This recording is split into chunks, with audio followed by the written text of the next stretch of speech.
ever dreamed. Robinson dashes to the plate. Miss Amelia Earhart has achieved her long-cherished ambition.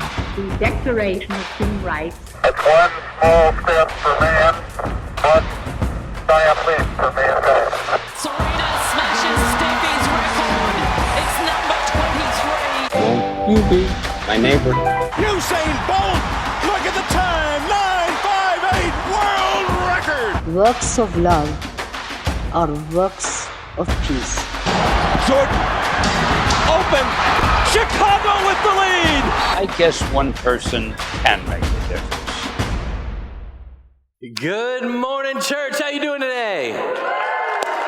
Hey, it is so good to be here with you this morning. If we've never had the opportunity to meet, my name's TJ, pastor here at the Shore Church, and we love to see 4 things happening in people's lives.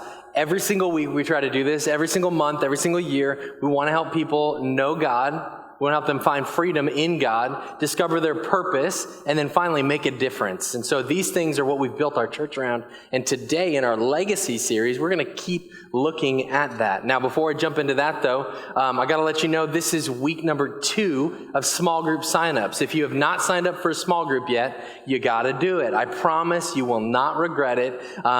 First week, last weekend, we had a record number of signups in 1 week. Isn't that awesome? It's super, super cool. Now, that means that groups are filling up pretty quickly. So if you want to get in a group, you got to do it now. And can I encourage you? Get in a group. It will change your life forever. I promise you, get in a group. And then we have 2 more weeks left of our 21 days of prayer. So now it's 14 days of prayer if you started today, which is better than 0 days of prayer, right? Right? Okay, so 7 a.m. to 7:30 every Monday through Friday right here in this room. I'll be here with you praying, and then we'll have a little bit of live worship and things like that as well. And then on Saturdays from 8 to 8:30 and Sundays 8 to 8:30, we're praying. So if you haven't been a part of it so far, I encourage you, make sure that you're setting that time aside, even if you can't be here because you're driving to work or something. Turn off the radio, turn off everything, spend that time in prayer. If you can be here, I recommend getting here. God's going to do some great things in your life when you just keep pushing in and pressing on, all right? Okay, so this series, Legacy. Have you ever noticed that some people, like maybe some of the people on here even, have an outsized impact on the world? Like they're just one person, but it seems like their life has in fact affected everything else around them. Like when it comes to the game of life, they're just killing it compared to us. You know what I'm saying?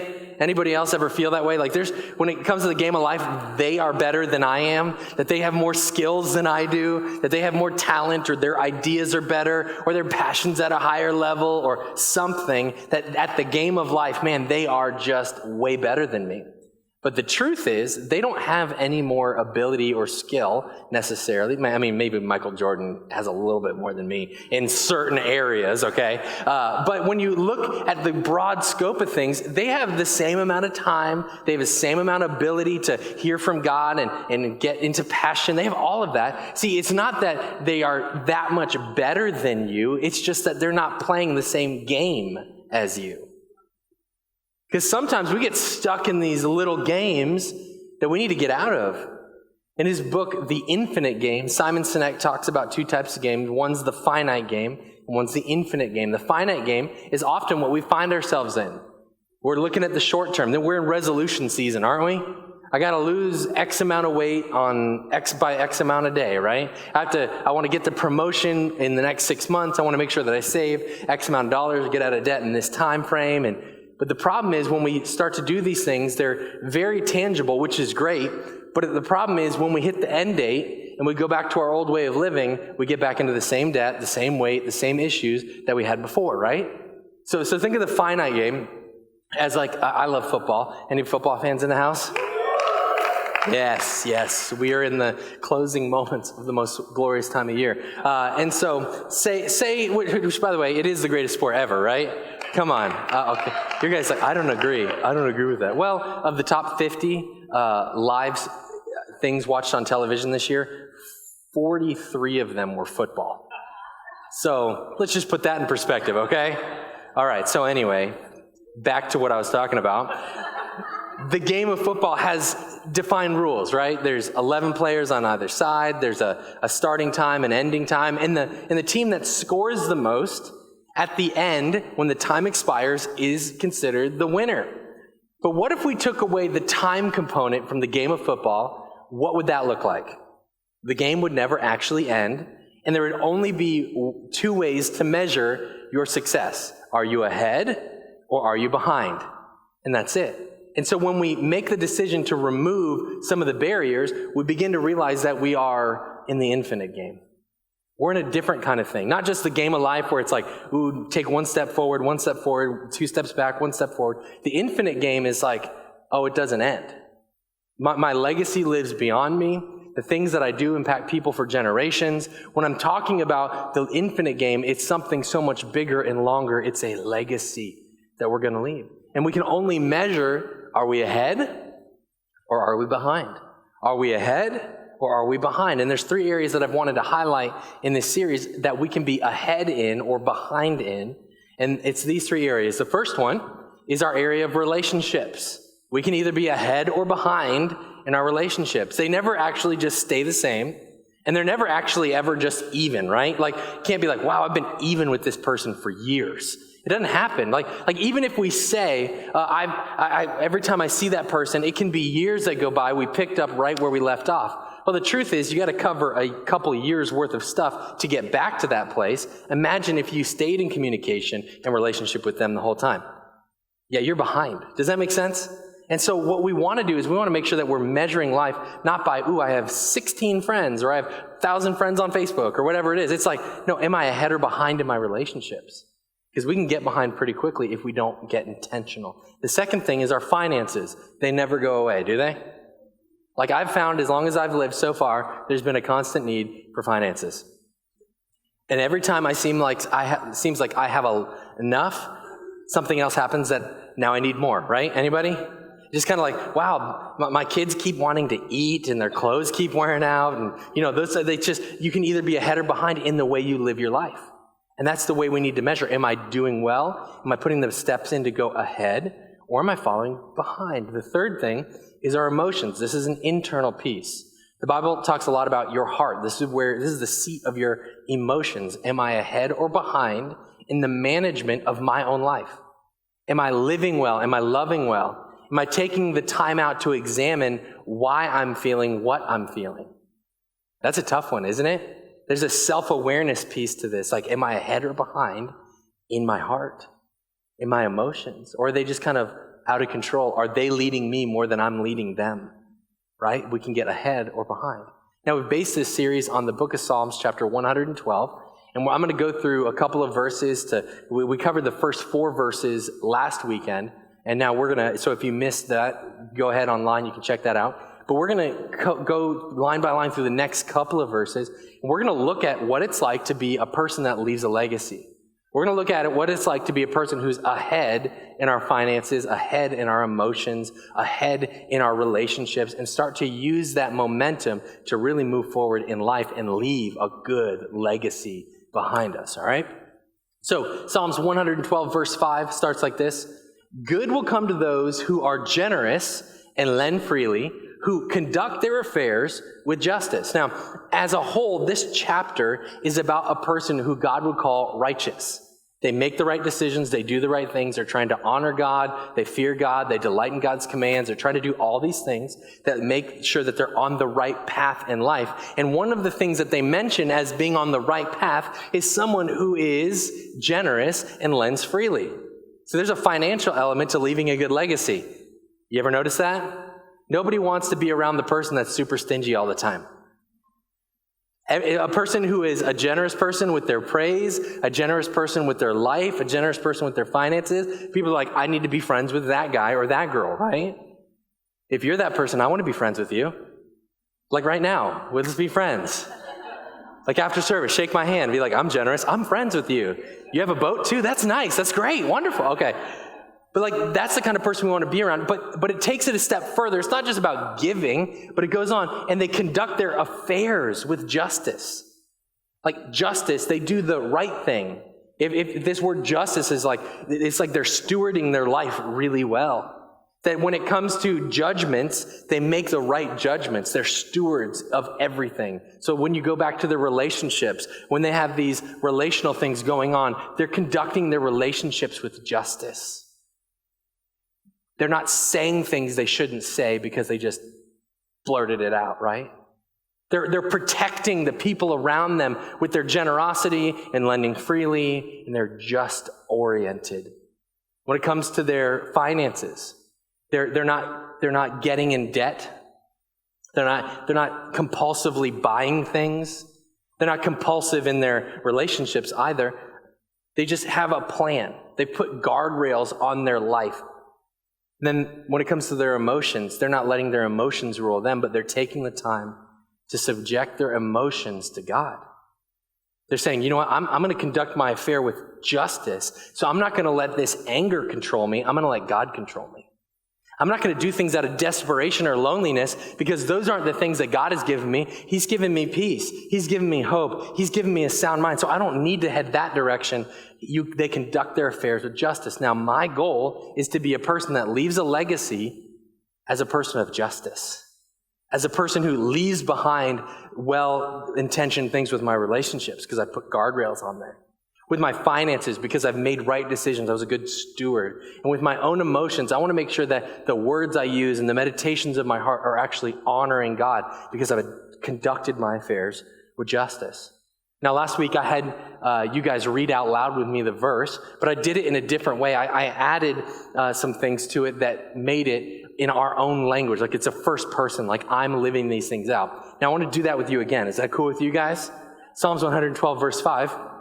If you look at this, I've added the blue. That's TJ, so this is not like, ooh, TJ changed the Bible. I'm telling you that I changed it. This is like the TJ first person translation, okay? So just chill out for a second. Okay, so what we're going to do, though, is we're going to read it out loud. And when you read it, this verse is going to feel different, I promise.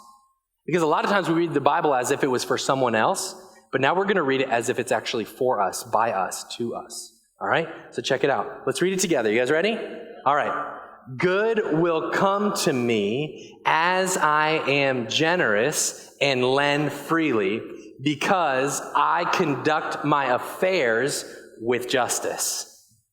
I conduct my affairs with justice. That is first person, and it feels different when it's not just talking about someone else. Because sometimes it reaffirms something that is happening or it convicts us of something that's not happening. We need to make those decisions. Am I going to be a righteous person like is listed in this chapter? Now, the passage goes on. I'm going to go to verse 7 and 8 here of chapter 112. And it says, they, that's the righteous, will have no fear of bad news. I'm into that. How about you guys? Okay. Their hearts are steadfast, trusting in the Lord. Their hearts are secure. They will have no fear. In the end, they will look in triumph on their foes. Pretty good stuff, right? When you walk through life, have you ever been fearful of what's going to happen? Don't lie to me. Say yes. Yeah. But when you're living in the righteousness of God and you're honoring God, the more and more peace you have, and you walk without fear of bad news. Hey, bad news will come, but hey, it doesn't bother me that much because you know what? I'm God's. And if he wants to take it away, he can take it away because I know he can give it back too. If I'm going to have a bad day, that's okay. I'm going to give it over to God because you know what? The fear of the bad news, it's not going to control my life. God's going to control my life. I don't fear bad news because I already fear God, and there's only room for one fear in this life. Does that make sense? Let's fear God first and forget everything else. Will bad news come? I'm sure of it. But do we know the one who's in control of all things? Absolutely, right? But I love how in this passage right here, it mentions the heart. See, their hearts are steadfast. And it says their hearts are secure. There's this anchoring, there's this rooting, there's this foundation of the heart. The heart in the Bible is the seat of our emotions. And sometimes our emotions try to control us and try to take us to places that we never should go. We say things we shouldn't say because our emotions are boiling over. Our emotions are making us compulsive and leading us to places and causing us to do things we shouldn't do. But when we have our hearts steadfast, it's like when Jesus talks about the house that was built on sand and the house that was built on the rock. You guys remember this parable? And he says the storm came and the sand washed out when the storm came, but the house that was built on the rock lasted. Listen, the storms of life will come. But when you are built upon the rock of Jesus Christ, you will not fear the storm. You will not fear the bad news because you're built on the rock of Jesus. And your heart is secure in him. Yeah, arrows will come your way, right? People will say things, offenses will come, but when you're built on the rock, you know who really matters. It's not their opinion, it's his. And it's so important that you take good care of your heart. Look at this verse from the book of Proverbs, chapter 4. Guard your heart above all else. Why? For it determines the course of your life. Guard your heart because your heart will actually determine your legacy. Guard your heart because if your heart isn't right, your emotions aren't right, your relationships aren't going to be right, which means your legacy is not going to be right. If we're going to talk about legacy, we got to talk about this, right? We got to make sure our heart's right before God, that we're not just saying things because we feel emotional in the moment. We're not just doing things under the compulsion of a feeling, but we're actually trying to honor God with our actions. We're trying to delight in his commands. We're trying to build our heart on the foundation of Jesus Christ. And when we do that, our legacy changes completely. All right, so you guys ready to do this thing with me where we read the verse out loud together again? Okay, let's do it. All right, Psalms 112, verse 7 and 8. On your mark, get set. I will have no fear of bad news. My heart is steadfast, trusting in the Lord. My heart is secure. I will have no fear. In the end, I will look in triumph on my foes. I will look in triumph. That's some good news, isn't it? Now, you may not be in an actual physical battle, but there's a spiritual battle going on for your soul right now. I will look in triumph when we do all these other things, right? Okay, one more verse from this chapter, verse 9. We're going to take a look at it, and we're going to break it down a little bit more. Verse 9 says this, they have freely scattered their gifts to the poor. It's just description after description after description of this righteous person in their righteous life, right? And these are the things that they're doing. And their righteousness endures forever. Can you guys say legacy? Right, their righteousness endures forever. There's this something lasting about their life, right? And their horn will be lifted high in honor. Do you guys want your horn lifted high in honor? You're like, I don't even know what that means. What do you mean? I don't have a horn. Do you have a horn? No, I don't have a horn. Here's what it means. It means it's a battle kind of a thing. Where it's like you're victorious in a military battle is what they mean by this. It's like it would have been common language for the Israelite people. They would know that if you said your horn was lifted up, that there was victory over the enemy in your life. So think about that for a minute. To the people that are freely scattering their gifts to the poor, their righteousness endures forever. And, by the way, you're going to be victorious in the battles of life. That's kind of cool, right? See, this is so important. And it doesn't start with the victorious horn being raised. And it doesn't start with their righteousness enduring forever. It starts with the way they live their life. They're scattering their gifts to the poor. They're living this generous life. They have this honor for others that lifts them up. They're praising people with their words. They're opening their heart and their wallet to help people. They're pulling over to the side of the road to help people that are cars broken down, or they're just doing the things that help people out. You know what I'm saying? They're doing those things. There's a story, Pastor Robert Morris, who's a pastor in Dallas, Texas, tells a story, he's told it for years, about a man in his church who gives away $100 bills. He would just put a $100 bill in his pocket every Sunday, and whenever God said, hey, that's the person, who would go to him and says, hey, I don't know what you need, but God's, he's put it on my heart that I'm going to give you this $100 bill. Well, one day he was in the parking lot of the church, and he saw this single mom, and God's like, I want you to give her $120. He's like, well, God, I don't know if you know what I do. I give $100. It's like my thing. I'm the $100 bill guy, not the $120 guy. And God's like, do it. So he said, okay, I'm going to do it. I'm going to do it, all right? And so he takes out the $120 and he gives it to her. And she just begins to cry, weep. You see, this woman wanted to be obedient to God, and so for the very first time, that Sunday, she decided, you know what, I'm going to tithe. I'm going to give 10%. I'm going to put God to the test just like he tells me to. And then she walks out of the building, and there's this man with $120, the exact amount of what she put in just moments earlier. Now think about that for a minute. That's a legacy, right? Do you think that woman's ever going to forget the righteousness? No. The legacy lives on. But it doesn't end there. After telling this story for years, his daughter had heard it several times. One night after dinner, when she was in her late teens, early 20s, she goes, Dad, I want to talk to you about something. And he says, yeah, dear, come on, let's talk. She goes, you know the story you tell about the guy with the $100 bill? She was like, yeah, I know that story. She goes, I think I know who it is. He's like, really? Who do you think it is? She goes, I think it's you. I think it's you. And in that moment, you get to see that legacy isn't just about the person you impacted, but the person who watches you impact others too. See, legacy lives on not just with our single action, but there's this ripple effect. That there's this righteousness that endures forever from one generation to the next. The legacy that sets the tone for the next generation. Whether it's your children or your friends or your neighbors or your coworkers, they begin to see that there's a different way of living life. And the legacy goes on and it moves on. So beware of your actions. Live generously in your righteousness, your righteous works for God. Begin to inspire and it will live on as a legacy. And then after that, well, your horn that you obviously own, right, is going to be lifted high in victory. You guys ready to read this verse with me? All right, let's do this thing. We're going to read it together. All right. I have freely scattered my gifts to the poor. My righteousness endures forever. My horn will be lifted high in honor. Yes, good news, isn't it? And again, it will either reaffirm what you're already doing or convict you on what you should be doing, right?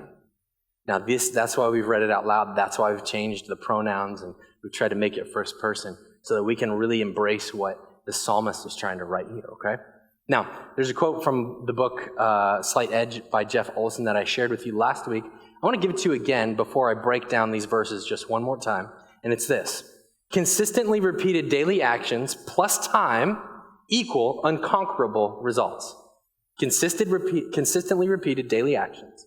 Things that are easy enough that you can do every single day and obvious enough that you can remember them every single day over the course of time equal the results that you've always wanted, that you've always been desiring. The kind of life that you want can be broken down into simple, small, daily little actions that can have incredible impact. We're going to look at these verses again, and we're going to keep this thing in mind, okay? This equation in mind. And we go through verse by verse. Okay, let's go back to verse number 5. The cause. So we have this daily consequence over the course of time equals what? Well, let's find out the first part. Those who are generous and lend freely, who conduct their affairs with justice. This is the daily repeated action, right? Can you conduct your affairs with justice every single day? Can you be generous every single day? Yes, you can. Well, what happens when you're doing these things? Well, the effect of verse 5 is good's going to come. It's just one of these things. When you keep going and you keep doing, you keep pressing in, you keep pushing on, good will come. Let's look at verses 7 and 8. Here's the cause. Hearts are steadfast. They're trusting in the Lord. They're building their life on the rock of Jesus. Their emotions are secure in Him. Their hearts are secure. What happens when you live this way? Well, verse 7 and 8 say, you're not even going to fear bad news. You're going to have no fear. And in the end, you will look in triumph on your foes. You're going to be victorious in the battle. Isn't that kind of cool? But we have to do the first one if we're going to get the second one. We've got to build our life on Jesus Christ if we're going to find victory, if we're going to live that life that doesn't fear bad news. Right? There's this cause. And you can do these things every day. Again, right? Your heart steadfast in Him, trusting the Lord. Can you do that every day? Yeah, it's not like this big ask, right? It's just like, oh yeah, of course, I could do that. Right? Or your hearts are secure in Him. Of course, I can do that. Well, then I'm not going to fear bad news when I do those things. It's simple, it's small, it's repeatable. Let's look at verse number 9. They have freely scattered their gifts to the poor. I'm a person that's going to be generous. I'm using my life to help other people, right? This is the cause. Well, can we do this every single day? Can we be generous every day? Can we scatter our gifts to the poor every single day? Yeah, you can scatter your life every day. But what happens when you do that? Well, their righteousness will endure forever. And their horn will be lifted high in honor when we do these things. when we do it. There's going to be victory when we do these things. There's this lifestyle that God is calling you to, and I to this lifestyle that God has for us. And so when we do these things, there's a natural effect that occurs. And so when we have these small things going on in our life, we get to see big impact, big results. And we stop playing the finite game, and we jump into an entirely different world called the infinite game, and our legacy changes along with it. You can change your legacy with small little actions. Your life can look radically different if you just did small little things, just a little differently every single day. Especially when you go through the book of the Psalms in chapter 112, you get to see, oh, if I did that, this happens. If I did that, this happens. If I do that, that happens, right? Now, the question is in this part, though, is why don't more of us do it? Because if it's really that easy, why aren't all of us like the Mother Teresas of the world? Like, why aren't all of us doing these things to that capacity and to that level? Well, I've got 3 things that I want to share with you, and then we'll wrap this up, okay? The first one is this. Things that are easy to do are just as easily left undone. It's easy to be generous, but it's easy to not be generous. It's easy to fear the Lord, but it's just as easy to fear everything else in the world. It's easy to scatter freely, right? It's easy to build our heart on Christ. It's easy to do those things, but it's also just as easy to try and do it all yourself. See, the things that are easy to do are easily left undone. Second thing is this. The results are not immediately visible. You don't get the aha moment after one time. You're not generous one day, and the next day you're like, man, my life's totally changed forever. Like if you give away $100 one day, the next day you're going to be down $100. That's all there is. That's all that's going to happen in that moment, right? But when you keep consistently being generous with your life, God says, you know what, that's going to build up. When you're consistently encouraging others with your words, you're free to give praise. They're going to build up.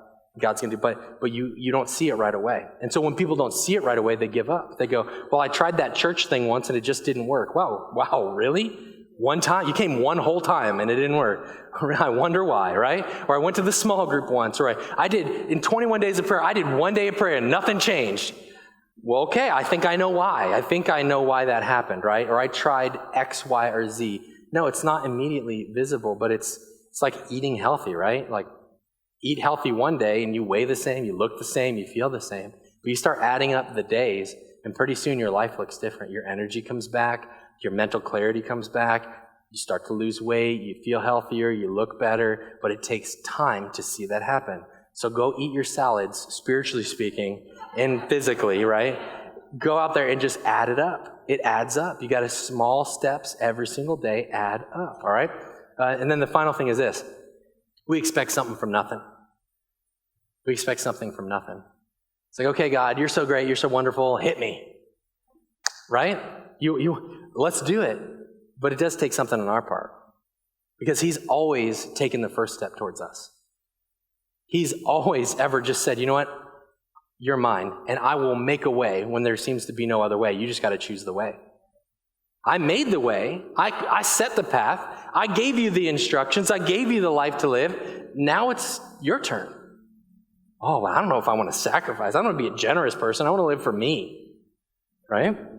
I don't want everybody to know that, but that's really on the inside. I don't really want to give anything because I want to live my life the way I want to live it. My will is more important than yours, God. Why would I sacrifice my will for your will?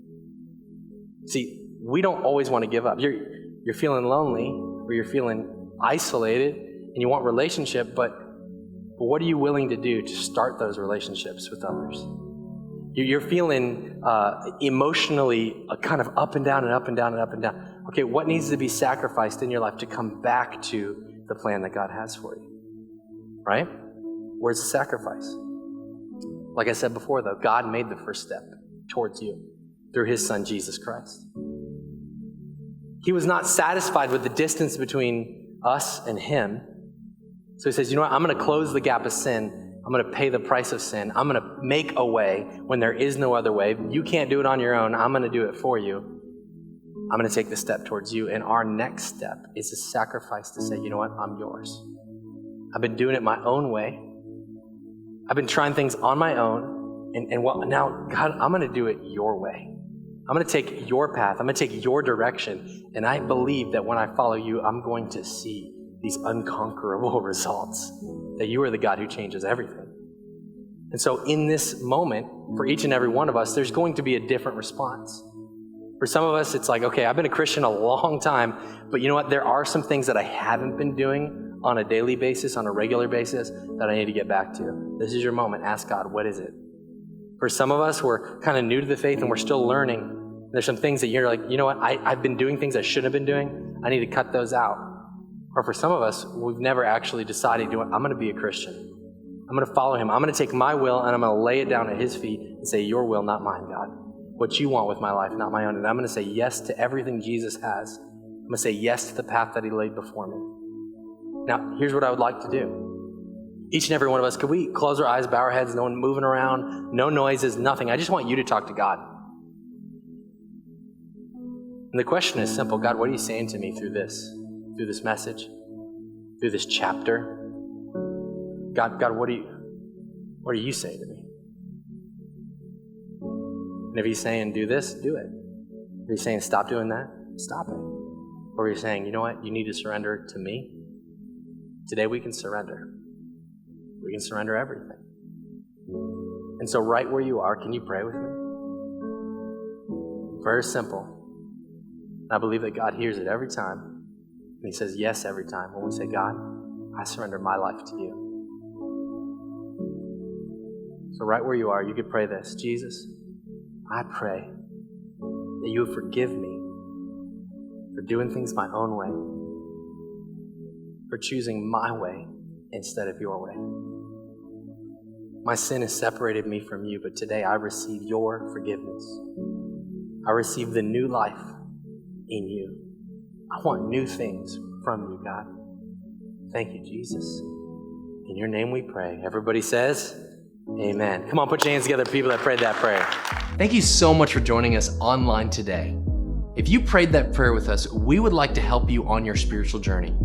If you don't mind going to theshorechurch.com or emailing us at hello@theshorechurch.com, we can send you some information to start this spiritual journey of faith. And of course, we'd always love to see you in person at The Short Church, 3375 Fruitville Road.